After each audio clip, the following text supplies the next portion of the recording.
Dear students, in this session, let us discuss about the Le Chatelier's principle and factors which affect equilibrium. So, Le Chatelier, a French chemist who studied the effect of concentration, temperature, and pressure on large number of chemical equilibria, and in his principle, he states that if a equilibrium is subjected to any stress, the equilibrium will shift in such a way that to reduce the stress, there will be a change in the concentration, either in the concentration, pressure, or temperature, so that the equilibrium shift its direction tends to do the effect of the change.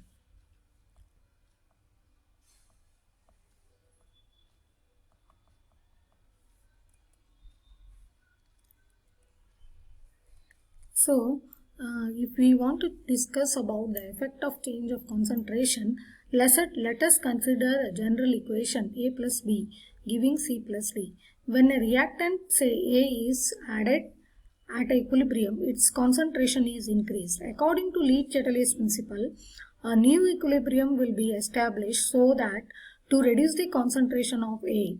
So therefore, the addition of A causes the shift of equilibrium towards the right. Means this increases the concentration of the product C. Similarly, if we want to increase the concentration of the product in the reaction will shift to the left, increasing the concentration of the reactant. So consider the reaction of this example Fe plus 3 in case of ferricyanide given in aqueous medium.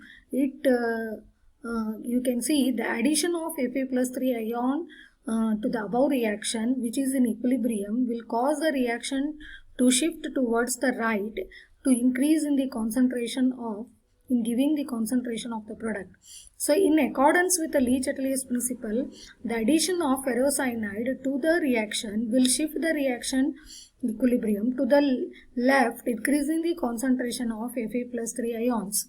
So if you see the effect of change in the temperature, according to the Le Chatelier's principle, when a temperature of the reaction is increased, the equilibrium shift in a direction in which the heat is absorbed.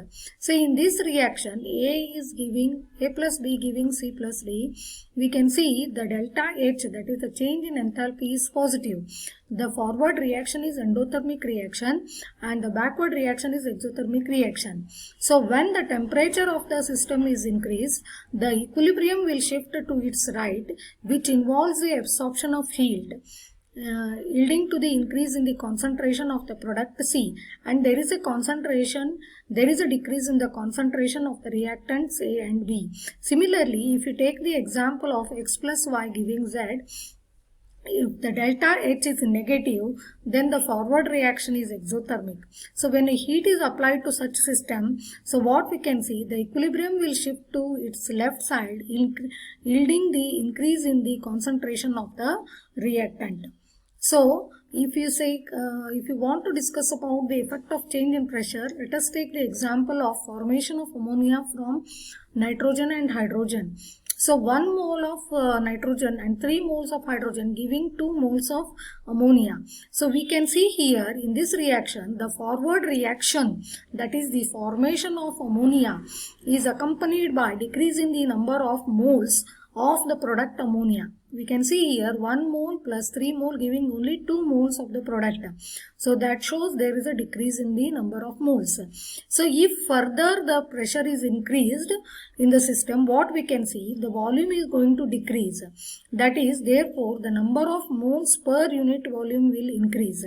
So therefore, according to the Le Chatelier's principle, the equilibrium will shift to in the direction in which there is a decrease in the number of moles, that is towards the formation of ammonia. Therefore, the higher the pressure, the greater will be the yield of ammonia. So this is the reaction N2 plus 3H2 giving 2NH3. The change in enthalpy is minus 92.38 kilojoules per mole. So the reaction is exothermic. The reaction proceeds to decrease in the number of moles, that is 4 moles to 2 moles.